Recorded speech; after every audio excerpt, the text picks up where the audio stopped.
శ్రీకాళహస్తీశ్వరాలయంలో ఆషాఢ పున్నమిని పురస్కరించుకొని నిర్వహించిన ఉయ్యాలోత్సవం రమణీయంగా సాగింది.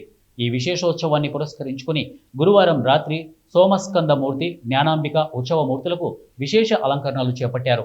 అలంకార మండపం నుంచి ఊరేగింపుగా తీసుకుని వచ్చిన ఉత్సవార్లను జలకోట మండపంలో ఉంచి ఉయ్యాలోత్సవాన్ని జరిపారు. వేద పండితులు వేద మంత్రాలు పఠిస్తుండగా మేళతాళాల మధ్య ఉయ్యాలోత్సవాన్ని రమణీయంగా నిర్వహించారు. ఈ కార్యక్రమంలో శ్రీకాళహస్తి ఎమ్మెల్యే బొజ్జల సుధీర్ రెడ్డి, తల్లి బృందం పాల్గొన్నారు. ఇక విశేష సంఖ్యలో భక్తులు తరలివచ్చారు.